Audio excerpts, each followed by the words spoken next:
Ten of cups ಬಂದಿದೆ. Ten of cups ಬಂದರೆ love is in the air ಅಂತ ಕರಿತೀವಿ. ಖಂಡಿತ ನಿಮಗೆ ಯಾರ ಮೇಲಾದರೂ ಲವ್ ಆಗ್ಬೋದು, ಎಮೋಷ್ನಲ್ ಫುಲ್ಫಿಲ್ಮೆಂಟ್ ಅಂತ ಹೇಳ್ತೀವಿ ನಾವು ಅದನ್ನು. ಸೊ ಆಗಿದ್ದರೆ ಕೂಡ ನೀವು ಖುಷಿಯಾಗಿರ್ತೀರ, ರಿಗ್ರೆಟ್ ಏನೂ ಮಾಡ್ಕೊಳ್ಳಲ್ಲ, ಸರಿಯಾದ ವ್ಯಕ್ತಿ ಅಂತ ಅನಿಸ್ಬೋದು, ಬ್ಲಿಸ್ಫುಲ್ ಅಂತ ಹೇಳುತ್ತೆ. ಸೊ ಅಪ್ರಿಷಿಯೇಷನ್ ಸಿಗ್ಬೋದು ನಿಮಗೆ ಅದರ್ ಪರ್ಸನ್ನಿಂದ, ಅಥವಾ ನೀವು ಅದರ್ ಪರ್ಸನ್ನ ಅಪ್ರಿಷಿಯೇಷನ್ ಮಾಡ್ಬೋದು.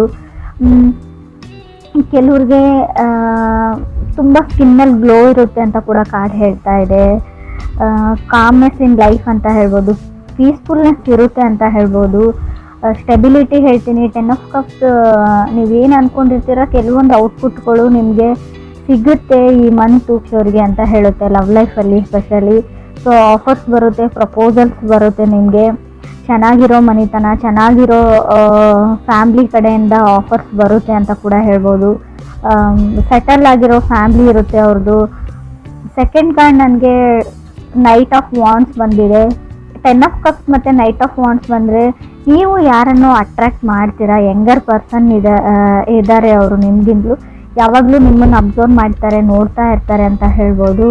ಬಟ್ ಅವರು ಸೆಟ್ಲಿಂಗ್ ಟೈಪ್ ಪರ್ಸನ್ ಅಲ್ಲ, ಅವರು ಸೆಟಲ್ ಆಗಬೇಕು ಅಂತ ಕೂಡ ಅಂದ್ಕೊಂಡಿಲ್ಲ ಇಷ್ಟು ಬೇಗ ಅಂತ ಕೂಡ ಹೇಳ್ತಾ ಇದೆ card. May be past life connection ಅಂತ ಹೇಳ್ತೀನಿ ನಾನು. ಅಂದರೆ ಯಾರನ್ನಾದ್ರೂ ನೋಡಿದಾಗ ನಿಮ್ಗೆ ಅನಿಸುತ್ತೆ ಈ ವ್ಯಕ್ತಿ ನಮಗೆ ಮುಂಚೆನೇ ಪರಿಚಯ ಇರೋ ಥರ. ಸೊ ಆ ಥರ ವ್ಯಕ್ತಿ ಅಂತ ಹೇಳ್ಬೋದು. ತುಂಬ ನೀವು ಮಾತಾಡಬಾರ್ದು ಅಥವಾ ರೆಸ್ಪಾನ್ಸ್ ಮಾಡ್ಬೋದು ಮೆಸೇಜ್ಗೆ, ಕಾಲ್ಗೆ, ಅಂದರೆ ತುಂಬ ಟ್ರಿಗರಿಂಗ್ ಇರುತ್ತೆ ಅಂತ ಹೇಳ್ಬೋದು. ಅವ್ರನ್ನ ನೋಡದೆ ಅಥವಾ ಅವ್ರಿಗೆ ರೆಸ್ಪಾನ್ಸ್ ಮಾಡದೆ ನಿಮ್ಗೆ ಇರದೇ ಇರೋಕ್ಕಾಗಬಹುದು ಅಂತ ಕಾರ್ಡ್ ಹೇಳ್ತಾ ಇದೆ. ಥರ್ಡ್ ಕಾರ್ಡ್ ನನಗೆ ಕ್ವೀನ್ ಆಫ್ ಕಪ್ಸ್ ಬಂದಿದೆ. ತುಂಬ ಫ್ರೆಂಡ್ಲಿ ಕೈಂಡ್ ಆಫ್ ಎನರ್ಜಿ ಇರುತ್ತೆ ಆ ವ್ಯಕ್ತಿದು ಅಂತ ಹೇಳ್ಬೋದು. ಹಿಂದೆ ಅವರು ಮೋಸ ಹೋಗಿದ್ದಾರೆ ಅಂತ ಹೇಳ್ಬೋದು, ತುಂಬ ಸರ್ತಿ ಅವರು ಮೋಸ ಹೋಗಿದ್ದಾರೆ ಅಂತ ಕೂಡ ಹೇಳ್ತಾರೆ. ಯಾರೋ ಅವ್ರಿಗೆ ಮೋಸ ಮಾಡಿದ್ದಾರೆ, ನಂಬಿಕೆ ದ್ರೋಹ ಮಾಡಿದ್ದಾರೆ ಅಂತ ಕೂಡ ಹೇಳ್ಬೋದು. ಕಾರ್ಡ್ಸ್ ಅದನ್ನೇ ಹೇಳ್ತಾ ಇದೆ. ಕೆಲವ್ರಿಗೆ ಸಿಂಗಲ್ ಇರೋರಿಗೆ ಸಿಂಗಲ್ ಆಗಿರಲ್ಲ ಅಂತ ಹೇಳುತ್ತೆ. ಕಮಿಟ್ಮೆಂಟ್ ಆ್ಯಂಡ್ ರಿಲೇಷನ್ಶಿಪ್ ಇದೆ ನಿಮಗೆ ಕೂಡ ಕಾರ್ಡ್ಸ್ ಹೇಳ್ತಾ ಇದೆ. ಫೋರ್ತ್ ಕಾರ್ಡ್ ನನಗೆ 8 ಆಫ್ ಸಾರ್ಟ್ಸ್ ಬಂದಿದೆ. ಖಂಡಿತವಾಗ್ಲೂ ನೀವು ಯಾವುದಾದ್ರು ಮೆಸೇಜೋ ಮೇಲೋ ಅಥವಾ ಕಾಲ್ಗೆ ವೇಟ್ ಮಾಡ್ತಾ ಇದ್ರೆ ಯು ವಿಲ್ ಗೆಟ್ ಮೆಸೇಜ್ ಅಂತ ಕಾರ್ಡ್ ಹೇಳ್ತಾ ಇದೆ. ಬಟ್ ನಿಮ್ಗೆ ಅನ್ಸ್ಬೋದು ಇವ್ರು ಯಾರೋ ನಮ್ಗೆ ಗೊತ್ತಿರೋರೇ ಅಂತ ಅನ್ಸ್ಬೋದು, ಬಟ್ ಸೇಮ್ ಪರ್ಸನ್ ಇದ್ದಾರೆ ಅಂತ ಅನ್ಸ್ಬೋದು, ಇವರು ಅದೇ ಥರನೇ ಇದ್ದಾರೆ ಅಂತ ಅನ್ಸ್ಬೋದು. ಬಟ್ ಇದು ಡಿಫ್ರೆಂಟ್ ಪರ್ಸನ್ನಿಂದ ನಿಮಗೆ ಪ್ರಪೋಸಲ್ ಬರುತ್ತೆ, ಮೆಸೇಜ್ ಬರುತ್ತೆ. ಇವರು ಎಲ್ಲರ ಥರ ಅಲ್ಲ ಅಂತ ಕಾರ್ಡ್ ಹೇಳ್ತಾ ಇದೆ. ಮೇ ಬಿ ನೀವು ಎಲ್ಲರ ಥರ ಅಲ್ಲ. ಕ್ರಾಸ್ ವಾಚರ್ಸ್ ಯಾರಾದರೂ ರೀಡಿಂಗ್ ನೋಡ್ತಾ ಇದ್ರೆ, ಸೊ ನಿಮಗೆ ಗೊತ್ತಿರೋ ಅಥವಾ ನಿಮ್ಗೆ ಇಷ್ಟ ಆಗ್ತಾ ಇರೋ ವ್ಯಕ್ತಿ ಸೊ ಎಲ್ಲರ ಥರ ಅಲ್ಲ ಅಂತ ಕಾರ್ಡ್ ಹೇಳ್ತಾ ಇದೆ. ಫಿಫ್ತ್ ಕಾರ್ಡ್ ನನಗೆ ಡೆವಿಲ್ ಕಾರ್ಡ್ ಬಂದಿದೆ.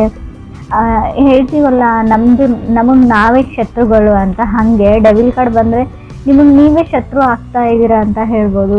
ಫಿಯರ್ ಆಫ್ ಕಮಿಟ್ಮೆಂಟ್ ಅಂತ ಹೇಳ್ತೀವಿ. ಯಾರ ಜೊತೆನಾದರೂ ಕಮಿಟ್ ಆಗೋಕ್ಕೆ ನಿಮ್ಗೆ ಭಯ ಆಗ್ತಾ ಇದೆ ಇತ್ತೀಚೆಗೆ ಅಂತ ಹೇಳ್ಬೋದು. ಯಾಕಂದರೆ ಎಲ್ಲರೂ ಅದೇ ಥರನೇ ಇರ್ತಾರೆ, ಎಲ್ಲರೂ ಮೋಸ ಮಾಡೋ ವ್ಯಕ್ತಿಗಳು, ಎಲ್ಲರೂ ಸ್ವಾರ್ಥಿಗಳು ಅಂತ ನಿಮ್ಗೆ ಅನ್ನಿಸ್ಬೋದು. ಅಥವಾ ವೈಸ್ ವರ್ಸ ರೀಡಿಂಗ್ ಇದು ಅದರ್ ಪರ್ಸನ್ಗೂ ಹಿಂಗೆ ಅನಿಸ್ಬೋದು, ನೀವು ಎಲ್ಲರ ಥರನೇ ಅಂತ ಅನಿಸ್ಬೋದು. ಸಿಕ್ಸ್ ಕಾರ್ಡ್ ನನಗೆ ಏಸ್ ಆಫ್ ಕಪ್ಸ್ ಬಂದಿದೆ. May be coming from hurt ಅಂತ ಹೇಳುತ್ತೆ. ನಿಮಗೆ ಮುಂಚೆ ತುಂಬ ಹರ್ಟ್ ಆಗಿರ್ಬೋದು ಅಥವಾ ಅದರ್ ಪರ್ಸನ್ಗೆ ತುಂಬ ಹರ್ಟ್ ಆ್ಯಂಡ್ ಡ್ರಾಮಾನ ನೀವು ನೋಡಿದ್ದೀರಾ.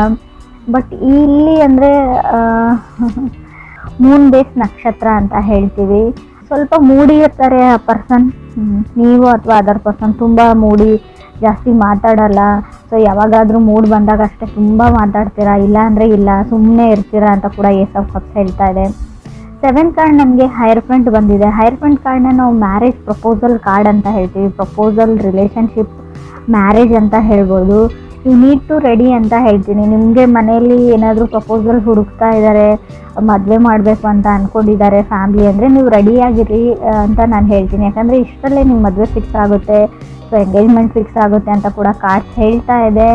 ನಿಮಗೆ ಟೈಮ್ ಬೇಕು ಅದು ಇದು ಅಂದರೆ ನೀವು ಫ್ಯಾಮ್ಲಿಗೆ ಮುಂಚೆನೇ ಹೇಳಿಬಿಡಿ, ಇಲ್ಲಾಂದರೆ ಎಲ್ಲನೂ ಸಡನ್ ಆಗಿ ನಡೆದು ಹೋಗುತ್ತೆ ಅಂತ ಕೂಡ ಕಾರ್ಡ್ಸಲ್ಲಿ ಶೋ ಆಗ್ತಾ ಇದೆ. ಸೊ ಇದಕ್ಕೆ ನೀವು ವೇಟ್ ಮಾಡ್ತಾ ಇರೋರಿಗೆ ನಾನು ಕಂಗ್ರಾಟ್ಸ್ ಹೇಳ್ತೀನಿ. 8th ಕಾರ್ಡ್ ನನಗೆ ಫೂಲ್ ಕಾರ್ಡ್ ಬಂದಿದೆ. ತುಂಬ ನಿಮಗೆ ಭಯ ಇದೆ ಯಾರನ್ನಾದರೂ ನಂಬಕ್ಕೆ ಅಂತ ಅನಿಸುತ್ತೆ.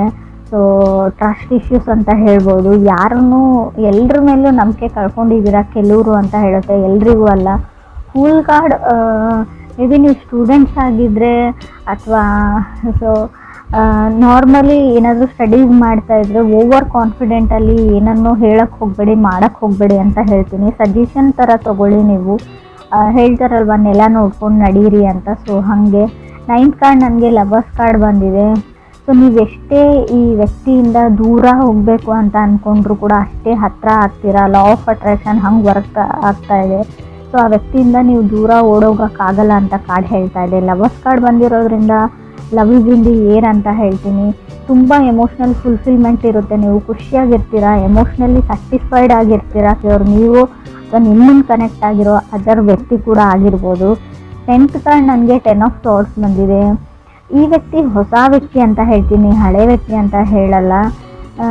ಫೀಲಿಂಗ್ಸ್ ಇದೆ ಅದರ್ ಪರ್ಸನ್ಗೆ ನಿಮ್ಮ ಮೇಲೆ ಅಂತ ಸ್ಟ್ರಾಂಗ್ ಆಗಿ ಶೋ ಆಗ್ತಾ ಇದೆ ಕಾರ್ಡ್ಸಲ್ಲಿ. 10 ಆಫ್ ಸಾರ್ಡ್ಸ್ ಇರೋದ್ರಿಂದ ಮೇ ಬಿ ಹೊಸ ಮನೆ, ಹೊಸ ವ್ಯಕ್ತಿ, ಹೊಸ ಫ್ಯಾಮಿಲಿ ಅಂತ ಹೇಳ್ಬೋದು. 11th ಕಾರ್ಡ್ ನನಗೆ 4 ಆಫ್ ಕಪ್ಸ್ ಬಂದಿದೆ. ಕಾಂಪ್ರಮೈಸಿಂಗ್ ಅಂತ ಹೇಳ್ಬೋದು. ತುಂಬ ಜನ ನಿಮ್ಮನ್ನು ಚೇಂಜ್ ಮಾಡೋಕ್ಕೆ ಟ್ರೈ ಮಾಡ್ತಾರೆ ಇವ್ರಿಗೆ ಅಂತ ಕೂಡ ಕಾರ್ಡ್ ಹೇಳ್ತಾ ಇದೆ. ಹಿಂಗಿರಬೇಡ ಹಂಗಿರು ಅಂತ ಹೇಳ್ಬೋದು. ಸೊ ಅದರ್ ಪರ್ಸನ್ನ ನೀವು ಚೇಂಜ್ ಮಾಡೋಕ್ಕೆ ಟ್ರೈ ಮಾಡ್ಬೋದು, ಅಥವಾ ನೀವು ಕನೆಕ್ಟ್ ಆಗಿರೋ ವ್ಯಕ್ತಿ ನಿಮ್ಮನ್ನು ಚೇಂಜ್ ಮಾಡೋಕ್ಕೆ ಕೂಡ ಟ್ರೈ ಮಾಡ್ಬೋದು ಅಂತ ಕಾರ್ಡ್ಸಲ್ಲಿ ಶೋ ಆಗ್ತಾ ಇದೆ. 12th ಕಾರ್ಡ್ ನನಗೆ ಟವರ್ ಕಾರ್ಡ್ ಬಂದಿದೆ. ನಾನು ಆಲ್ರೆಡಿ ಹೇಳಿದ್ದೀನಿ, ನಮ್ಮ ಮೈಂಡೇ ನಮ್ಮ ಶತ್ರು ಅಂತ. ಮೈಂಡ್ ಈಸ್ ದಿ ಎನಿಮಿ ಅಂತ ಕಾರ್ಡಲ್ಲಿ ಶೋ ಆಗ್ತಾ ಇದೆ. 7th ಹೌಸ್ ಲಾರ್ಡ್ನ ನೋಡೋದಾದರೆ ಡಿಪೆಂಡಿಂಗ್ ಆನ್ ದಶಾ ಅಂತ ಹೇಳ್ತೀವಿ. ನಿಮ್ಮ ದಶಾಭುಕ್ತಿ ಯಾವ ಥರ ನಡೀತಾ ಇದೆ. ಸೊ ಆದಷ್ಟು ನೀವು ಮೈಂಡ್ನ ಮಾತು ಕೇಳಿದೆ, ಸೊ ಮನಸ್ಸಿನ ಮಾತು ಕೇಳಿ ಡಿಸೈಡ್ ಮಾಡಿ. ಈ ಮಂತು ಬರೀ ಎಲ್ಲ ಮಂತು ಅಲ್ಲ ಅಂತ ಹೇಳ್ತೀನಿ. ಸ್ಪೆಷಲಿ ಈ ಮಂತ್ ಅಷ್ಟೇ ನೀವು ಮನಸ್ಸಿನ ಮಾತನ್ನ ಕೇಳಿ ಅಂತ ಕಾರ್ಡ್ ಹೇಳ್ತಾ ಇದೆ. ಫೂಲ್ ಕಾರ್ಡ್ ಜೊತೆ ಲವರ್ಸ್ ಕಾರ್ಡ್ ಬಂದರೆ ಸೊ ನಾವು ಹೇಳ್ತೀವಿ ತುಂಬ ಫ್ರೀ ಲಿಬ್ರೇಟೆಡ್ ಪರ್ಸನ್ ಅಂತ ಹೇಳ್ಬೋದು. ಜಾಸ್ತಿ ಯಾವುದನ್ನು ಯೋಚನೆ ಮಾಡಲ್ಲ ಅವರು ಅದರ್ ಪರ್ಸನ್ನು. ಸೊ ಹ್ಯಾಪಿ ಆಗಿರುವಂಥ ವ್ಯಕ್ತಿ ಅಂತ ಅನಿಸುತ್ತೆ. ಹಳೆದೆಲ್ಲ ಮನಸ್ಸಲ್ಲಿ ಇಟ್ಕೊಳ್ಳೋ ಅಂಥ ವ್ಯಕ್ತಿ ಅಲ್ಲ. ಸೊ ತುಂಬ ಚೈಲ್ಡಿಶ್ ಎನರ್ಜಿ ಕೂಡ ಇದೆ ಅಲ್ಲಿ.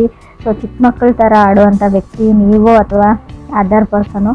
ತುಂಬ ಕಾಮಾಗಿರ್ತಾರೆ ಅವರು. ಲೈಫ್ನ ಚಿಕ್ಕ ಪುಟ್ಟ ವಿಷಯನಾಗಲಿ ಎಂಜಾಯ್ ಮಾಡ್ತಾರೆ, ಯಾವಾಗಲೂ ನಗ್ತಾ ಇರ್ತಾರೆ. ಸೊ ಆ ಥರ ವ್ಯಕ್ತಿಯಿಂದ ನಿಮಗೆ ಪ್ರಪೋಸಲ್ ಬರುತ್ತೆ. ರಿಲೇಷನ್ಶಿಪ್ನ ಹೇಳ್ತೀನಿ ನಾನು, ಮ್ಯಾರೇಜ್ನ ಹೇಳ್ಬೋದು. ಸೊ ಎಲ್ಲೂ ನನಗೆ ಬ್ರೇಕಪ್ ಅಂತ ಎಲ್ಲೂ ಕಾಣಿಸ್ತಾ ಇಲ್ಲ ಕಾರ್ಡ್ಸಲ್ಲಿ.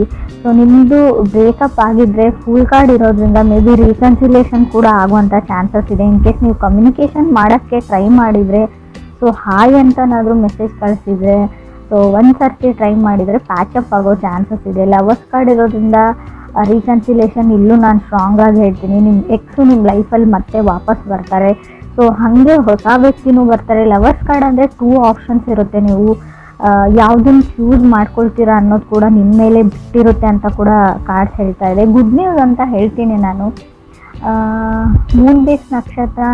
ಸೊ ಮೇ ಬಿ ಸ್ವಲ್ಪ ಮೂಡಿ ಇರ್ತಾರೆ ಅವರು, ಆ ವ್ಯಕ್ತಿ ಅಥವಾ ನೀವು ಮೂಡಿ ಇರ್ಬೋದು ಅಂತ ಹೇಳುತ್ತೆ. ಫಸ್ಟ್ ಕಾರ್ಡ್ ಪ್ರಕಾರ ನೋಡೋದಾದರೆ 10 ಆಫ್ ಕಪ್ಸ್ ಬಂದಿರೋದ್ರಿಂದ ಯಾರ್ಯಾರು ಸಿಂಗಲ್ ಇದ್ದೀರಾ, ಸೊ ಅವರಿಗೆ ಖಂಡಿತವಾಗ್ಲೂ ಸಮ್ಮನ್ ಸ್ಪೆಷಲ್ ಥರ ವ್ಯಕ್ತಿ ನಿಮ್ಮ ಲೈಫಲ್ಲಿ ಬರ್ತಾರೆ ಈ ಮಂತು ಅಂತ ಹೇಳಿ. ತುಂಬ ಜನನ ನೀವು ಅಟ್ರ್ಯಾಕ್ಟ್ ಮಾಡ್ತೀರಾ. ತುಂಬ ಜನ ಫ್ರೆಂಡ್ಲಿ ಟೈಪ್ ಆಫ್ ಎನರ್ಜಿ ಇರೋದ್ರಿಂದ ತುಂಬ ಜನ ಒಂದು ಗ್ರೂಪ್ ಥರ ಇರುತ್ತೆ ನಿಮ್ಮದು.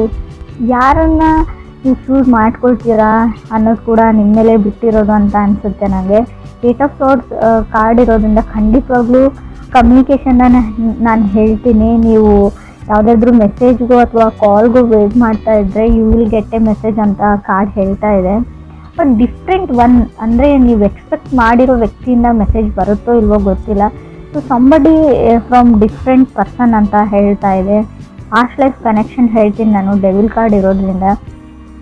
ಡೆವಿಲ್ ಕಾರ್ಡ್ ಯಾವ ಥರ ಅಂದರೆ ಇಲ್ಲದೆ ಇರೋದ್ರ ಬಗ್ಗೆ ನೀವು ಜಾಸ್ತಿ ಯೋಚನೆ ಮಾಡ್ತೀರಾ. ಇದು ಇರ್ಬೋದಾ, ಇದು ಹಿಂಗೇನಾ. ಆ್ಯಕ್ಚುಲಿ ಅದು ಪ್ರಾಕ್ಟಿಕಲಿ ನೋಡೋದಾದರೆ ಆ ವಿಷಯ ಇರೋದೇ ಇಲ್ಲ, ಆ ಸಿಚುವೇಶನ್ ನಿಮ್ಮ ಲೈಫಲ್ಲಿ ಬರೋದೇ ಇಲ್ಲ ಅಂತ ಅನಿಸುತ್ತೆ. ಸೊ ತುಂಬ ನೆಗೆಟಿವ್ ಅಥವಾ ಟಾಕ್ಸಿಕ್ ಥಿಂಕಿಂಗ್ನ ಬಿಡಿ ಅಂತ ಹೇಳ್ತೀನಿ. ಡಿಲೇ ಅಂತ ಏನಿತ್ತು ಅವ್ರ ಲೈಫಲ್ಲಿ ಅದು ಮುಗ್ದಿದೆ ಅಂತ ಹೇಳ್ಬೋದು. ನಿಧಾನ ಅನ್ನೋದು ಮುಗ್ದಿದೆ. ಹ್ಯಾಪಿನೆಸ್ ಓವರ್ಲೋಡೆಡ್ ಅಂತ ಹೇಳ್ತೀನಿ. ನಿಮ್ಮ ರೀಡಿಂಗಲ್ಲಿ ಫುಲ್ ಖುಷಿಯಾಗಿರೋ ಲವ್ ಲೈಫ್ ರೀಡಿಂಗ್ ಇದು ಅಂತ ನಂಗೆ ಅನಿಸುತ್ತೆ. ರಿಲೇಷನ್ಶಿಪ್ ರೀಡಿಂಗ್ ಆದರೂ ತೊಗೊಳ್ಳಿ ನೀವು. ತುಂಬ ಖುಷಿಯಾಗಿರ್ತೀರಾ.